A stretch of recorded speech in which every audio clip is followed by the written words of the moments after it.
యో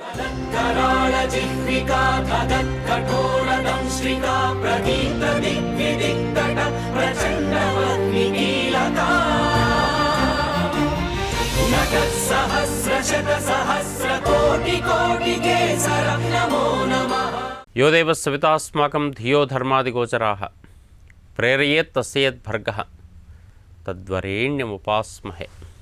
శ్రీ గురుభ్యో నమః. శ్రీమాత్రే నమః. ఈటీవీ లైఫ్ తమసోమా జ్యోతిర్గమయ నూతన విషయాల ఆవిష్కరణతో కూడుకున్నటువంటివి, ఎన్నో రకాలైనటువంటి అంశాల సమాహారమైనటువంటి ఈ పురాణ రహస్యాల కార్యక్రమానికి అందరికీ కూడా స్వాగతం.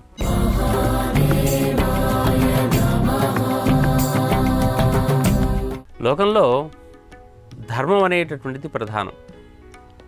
ధరాన్ ధారయతీతి ధర్మ అని చెప్పేసి అని అంటూ ఉంటాం.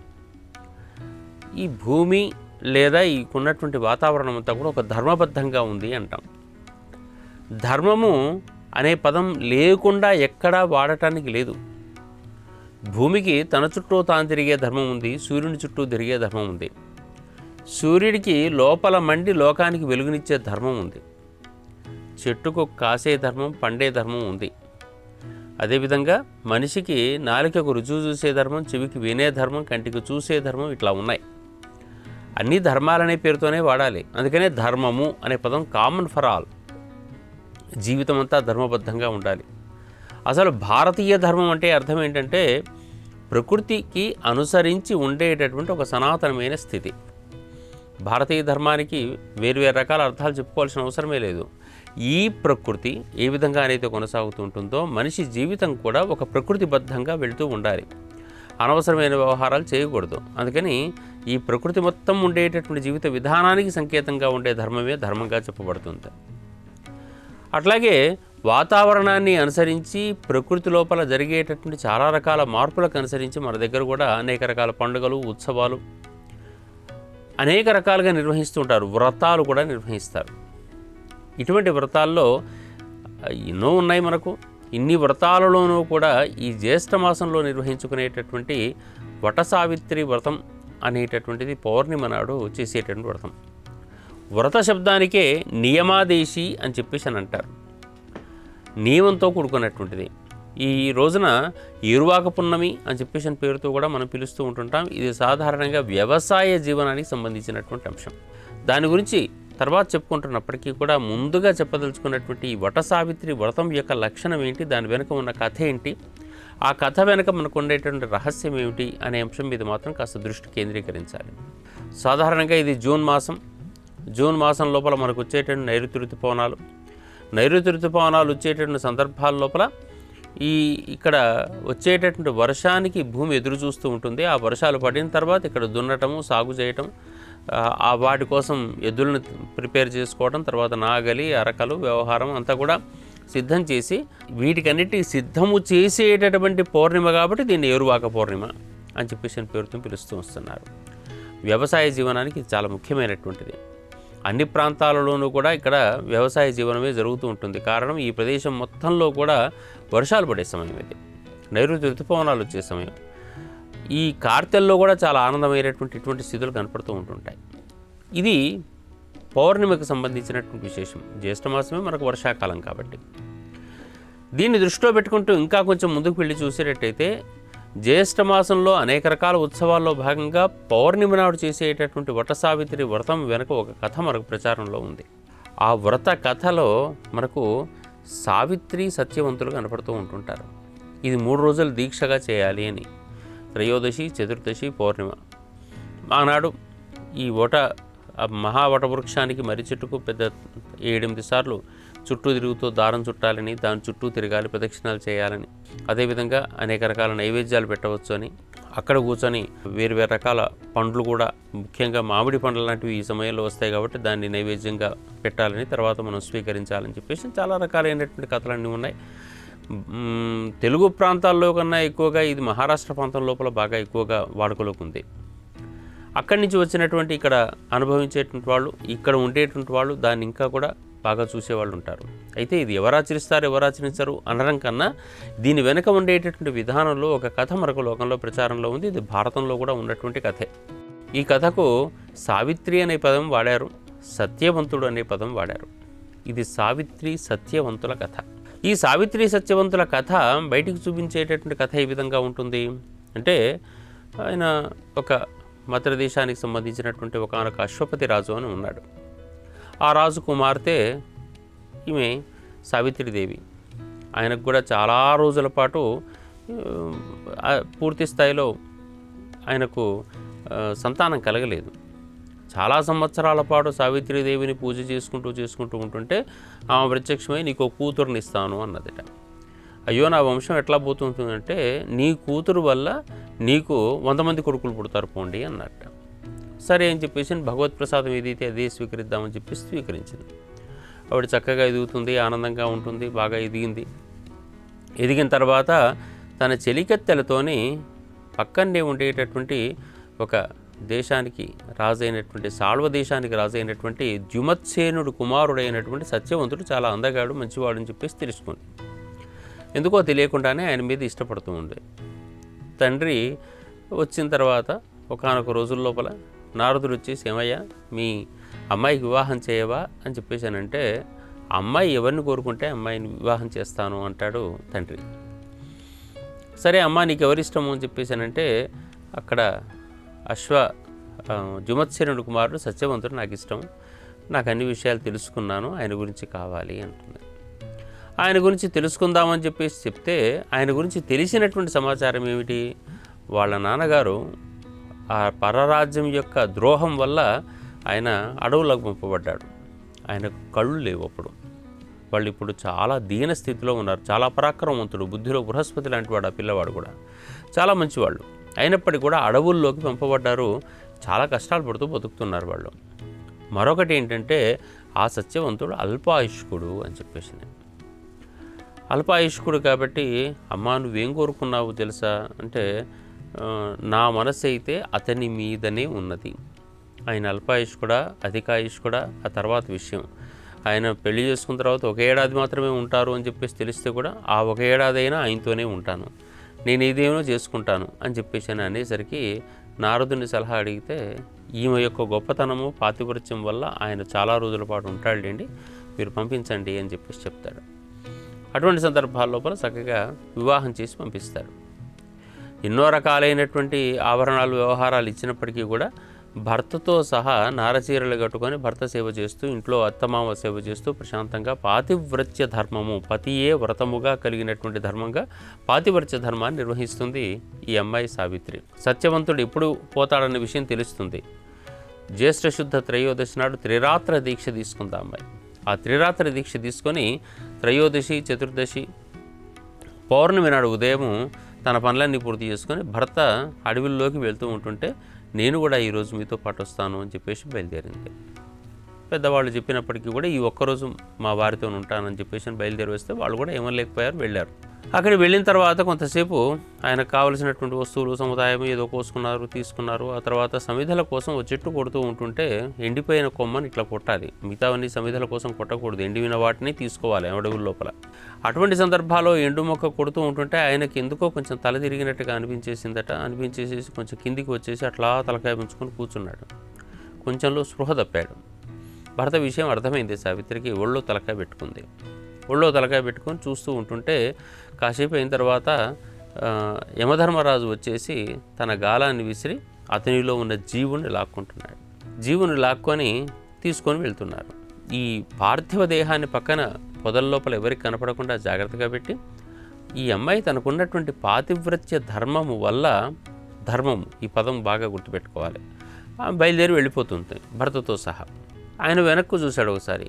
చూసి ఏమ్మా ఎవరు నువ్వు, ఎందుకు ఇట్లా వస్తున్నావు అని చెప్పేసానంటే, మీరు తీసుకొని పోయేటటువంటిది మా భర్త శరీరాన్ని, కాబట్టి భర్త వెంట భార్య రావటం సహజ ధర్మం.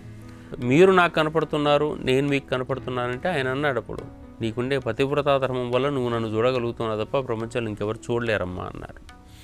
అందుకనే నేను కూడా మీ వెంట వస్తున్నాను స్వామి అన్నది. అయ్యో ఇది రాకూడదమ్మా, నువ్వు ఆయన ఆయుష్ అయిపోయింది తీసుకొని పోతున్నాను అని చెప్పేసి అంటే, మరి సరే తీసుకొని వెళ్ళండి, భర్త వెంట భార్య కూడా రావాలి కాబట్టి నేను వచ్చేస్తున్నాను అన్నది. కాదమ్మా, నీకు ఏమైనా వరకు కావాలంటే కోరుకో, ఈ ధర్మ వ్యవహారం నీకు బాగా తెలిసినటువంటి దానివి, నువ్వు గొప్పదానివి, మీ భర్త ప్రాణము తప్ప ఇంకేదైనా స్వీకరించు అంటుంది ఆమె. సరే స్వామి, మీరు ఇచ్చిన వరానికే సంతోషం, మా మామగారికి చూపు లేకుండా పోయింది, ఆ చూపు ఇచ్చే ఏర్పాటు చూడండి, ఆయనకు అస్సలు ఇబ్బంది పడుతున్నారు అన్నది. సంతోషమమ్మా, ఇస్తున్నాను పో అని చెప్పేసి అన్నాడు. ఆయన బయలుదేరి వెళ్తున్నాడు. మళ్ళీ ఈ అమ్మాయి వెళ్ళిపోతూనే ఉంది. వెళ్ళిపోతుంటుంటే మళ్ళీ ఆయన వెనక్కి తిరిగి చూసి, ఇదేంటమ్మా ఇంకా వస్తున్నావు, నీకు ఆల్రెడీ ఇవ్వవలసినటువంటి వరాన్ని ఇచ్చాను కదా, నువ్వు వెళ్ళొచ్చు కదా అని గట్టిగా అంటే, అయ్యో ధర్మమూర్తులు, ఎందుకంటే యమధర్మరాజులో ధర్మం ఉంది, ఆ ధర్మమూర్తి ఆయన. ధర్మమూర్తులు సజ్జనులు అయినటువంటి వాళ్ళు లోకానికి ఆప్తులు అని చెప్పేసి అని అంటారు. ఇటువంటి ఆప్తులు ఎదురుగా ఉన్నప్పుడు, ఇటువంటి సజ్జనులు ఎదురుగా ఉన్నప్పుడు నాకు ఇంకేదో మంచిగా జరుగుతుంది కదా, అందుకని నేను మీతో పాటే వస్తున్నాను అన్నది.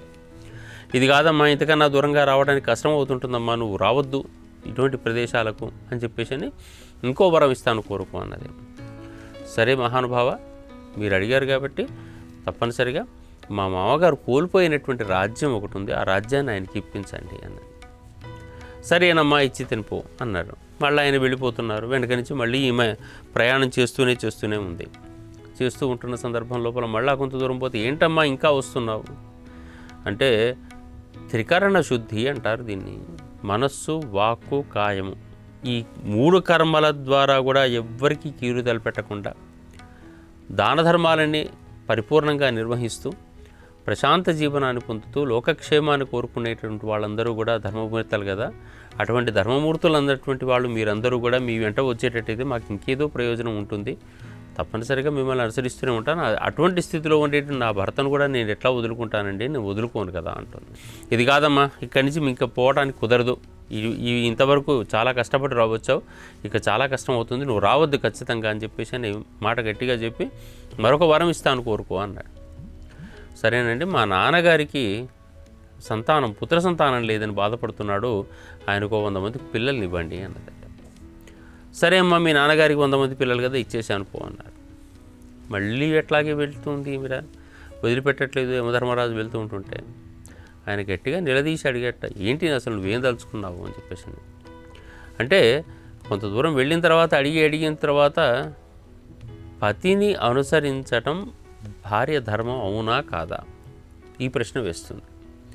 ఆయన అనుసరించి నేను వస్తున్నాను, నన్ను కాదంటానికి మీరు ఇవ్వటానికి అవకాశం లేదు. అదేవిధంగా పాతివ్రత్య ధర్మాన్ని నేను ఎప్పుడైనా కానీ దాటి ఏమైనా వ్యవహరించాను.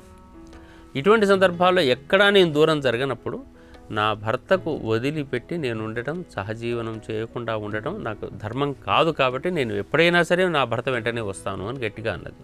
ఈసారి ఇట్లా కాదమ్మా, నువ్వు ఏదైనా వరం కోరుకో, నీకు ఇస్తాను, కానీ నువ్వు రాకు అన్నాడు. దీంట్లో 2-3 రకాలైనటువంటి తేడాలు ఉన్నప్పటికీ కూడా విషయంలో ఆవిడ కోరుకున్నటువంటిది ఏంటంటే, ఈసారి నీ భర్త ప్రాణము తక్క అనే పదం వాడలేదు అనే భావంతో, సరేనండి నా భర్తతో నాకు సత్సంతానాన్ని ప్రసాదించండి అని చెప్పేసి అని అడిగింది. సరేనమ్మా, ఇచ్చి తినిపో అన్నాడు. అది కూడా సరే. మళ్ళీ వెంట వస్తుంది. ఏంటమ్మా ఇంకా వస్తున్నామంటే, ఇంకెక్కడికి వెళ్ళాలి స్వామి, భర్త అనేటటువంటి వాడు లేకుండా సంతానం పొందలేను, మరొక భర్తను నేను ఊహించను లేను, నా జీవితం మొత్తంలో అతను ఒక్కడే దైవం, అందుకని చెప్పేసి ఆయన వదలకపోయేటట్టయితే నేను ఎక్కడ సంతానాన్ని కనాలి, ఆయన ఉండాలి కదా నాతో పాటు అన్నది. ఈ మాట అనేసరికి ఆయన కరిగిపోయి వీళ్లకు చాలా కాలం పాటు ఆయుష్నిచ్చి అతన్ని పునరుజ్జీవితం చేసేసి అతని శరీరంలోకి అతన్ని పంపించే ఏర్పాటు చేశారు. ఇది జరిగిన గాథ. ఈ కథ మనకు కనిపిస్తుంది. ఇంతలో వెనక్కు ఆవిడ వచ్చేసి ఆ పొదల్లో పెట్టినటువంటి భర్త శరీరాన్ని ఒళ్ళో పెట్టుకుంటుంది. ఒళ్ళో పెట్టుకున్న తర్వాత కొద్దిసేపటికి ఆయన ఏదో తలకాయ నొప్పి నుంచి అప్పుడే తేరుకున్న వాళ్ళగా, అయ్యో నేను ఎంతసేపు పడుకున్నానా, ఎవరో లాక్కుపోయినట్టుగా భావన కలిగింది, నాకేం తోచట్లేదు అంటే, ఏం పర్వాలేదు రండి ఇంటికి రండి అని నెమ్మదిగా తీసుకొని ఇంటికి వెళ్ళిపోతే, అప్పటికే మామ అత్త ఎదురు చూస్తున్నారు. ఎదురు చూసిన సందర్భాల లోపల అక్కడ ఏం జరిగిందనేటటువంటిది ఈ కోడలుగా ఇంట్లో వాళ్ళకందరికీ చెప్తూ ఉంటుంది. ఇంతలోనే వారి ఆంతరంగికులు వచ్చేసి శత్రురాజులందరూ కూడా వాళ్ళు కొట్టుకొని ఇబ్బంది పడ్డారు, మీకోసం రాజ్యం కోసం ఎదురు చూస్తున్నారని చెప్పేసి అని జుమత్సేన మహారాజుని తీసుకొని వెళ్ళిపోతారు. లేదా వాళ్ళందరూ కూడా ఆనందంగా బతుకుతారు. ఇది కథారూపంలో ఉండటం వల్ల ఇది వటవృక్షం కింద జరిగినటువంటి కథ. వటము అనేటటువంటిది విస్తరించినటువంటి గాథ, వటభావనతో కూడుకున్నటువంటిది కాబట్టి ఇది వట సావిత్రి వ్రతము అని చెప్పేసి అని మర్రి చెట్టు కింద కూర్చొని చేసేటటువంటిది, లేదా ఇది అటువంటి సంబంధమైనటువంటి రావి ఇతర వృక్షాల కింద కూడా కొంతమంది చేసే సంప్రదాయాల్లో పెట్టుకుంటూ ఉంటుంటారు. ఇది గాథగా మనకు కనపడుతూ ఉంటుంది. ఇటువంటి గాథల్లో మనం అనుసరించాల్సిన తెలుసుకోవాల్సిన విషయాలు ఏమిటి అనేటటువంటిది మనకు చర్చలోకి రావాలి. సూర్యునికి సావిత్రి, గాయత్రి, సరస్వతి అని 3 రకాలైనటువంటి ప్రత్యేకమైనటువంటి ధర్మాలు ఉంటాయి. గాయత్రీ కిరణం అనేటటువంటిది డి విటమిన్ ఇస్తే, సరస్వతి అనేది జ్ఞానానికి సంకేతంగా వెలుగునిస్తూ ఉంటుంది. మూడవది సవిత లేదా సావిత్రి, యోదైవ సవిత అస్మాకం అంటాడు. సావిత్రి మను బ్రూహి అని చెప్పేసి అని అంటారు. ఈ సావిత్రి ధర్మం ఏంటంటే, ఈ లోక ధర్మం ఏ విధంగానైతే భూమి సూర్యుని చుట్టూ తిరుగుతూ ఉంటుందో, ఆకర్షణ ధర్మం ఎట్లా ఉంటుందో, అన్ని రకాల ధర్మ వ్యవహారాల నిర్వహణకు అనుకూలంగా ఆ వ్యక్తిని తయారు చేయటం అనేటటువంటిది ఆ సావిత్రి ధర్మంగా చెప్పబడుతూ ఉంటుంది. అటువంటి సావిత్రి ధర్మం వెలుగుకు సంబంధించినటువంటిది. ఈ యమధర్మరాజు చీకటికి సంబంధించినటువంటి వాడు, సత్యవంతుడైనటువంటి వాడు ఈ భూగ్రహానికి సంబంధించినటువంటిది.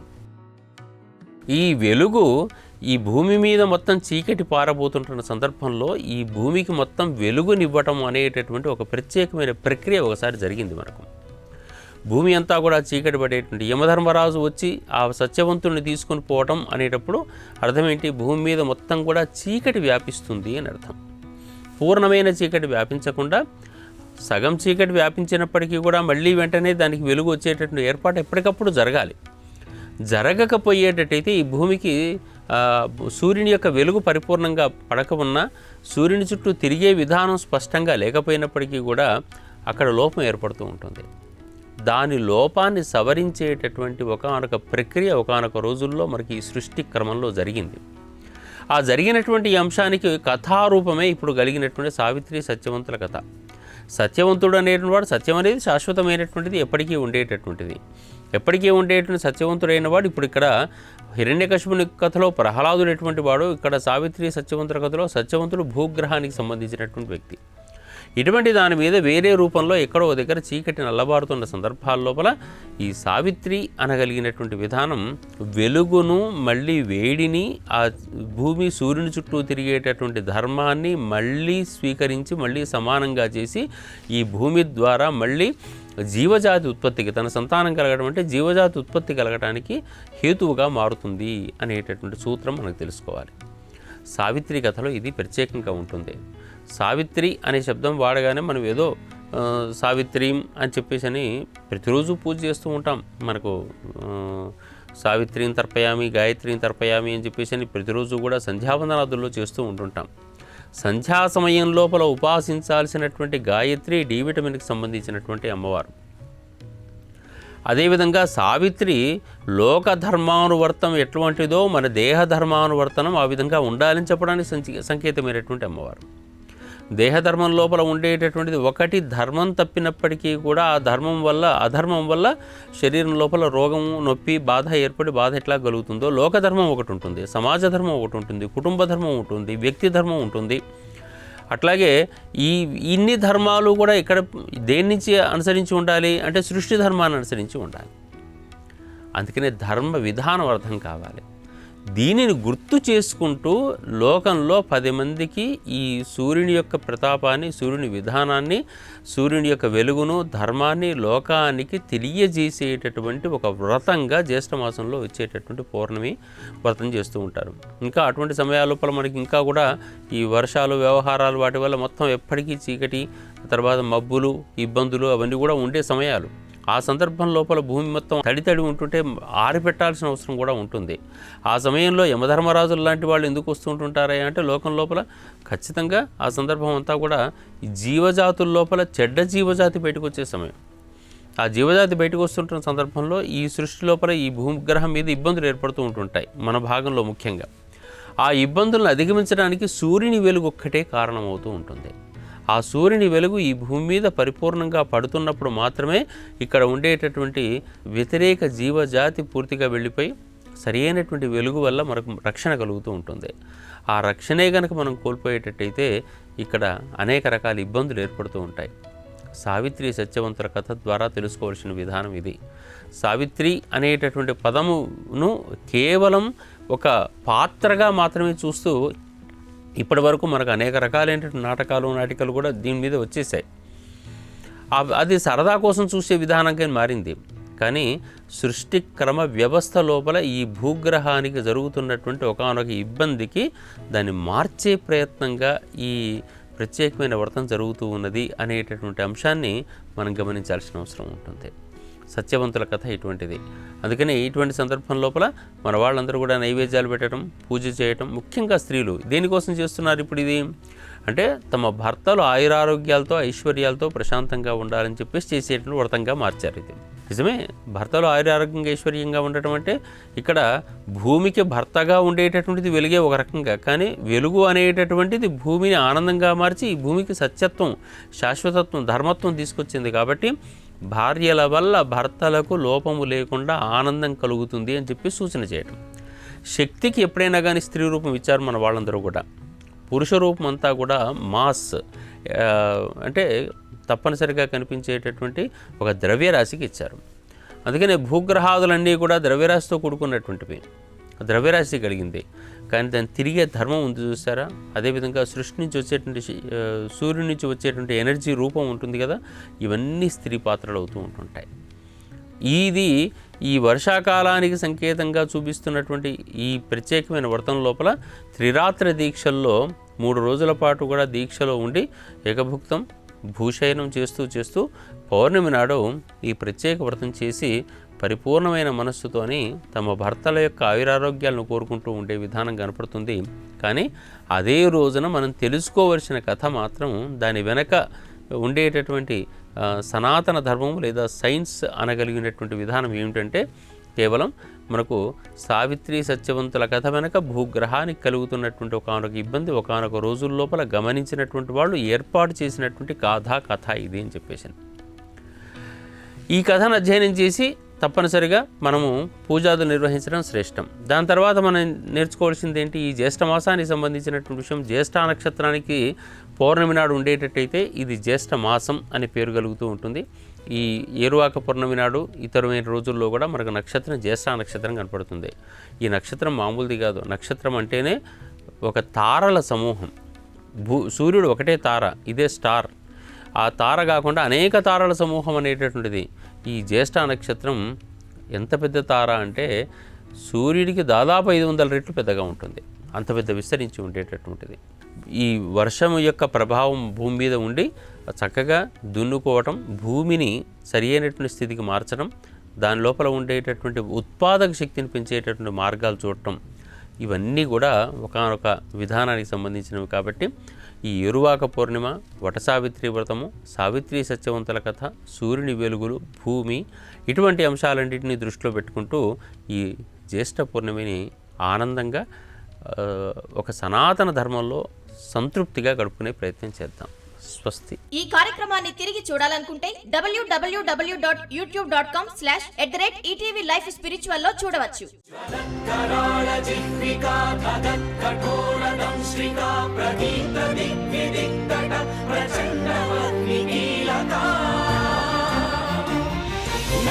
సహస్ర శత సహస్ర కోటి కోటి కేసర నమో నమః.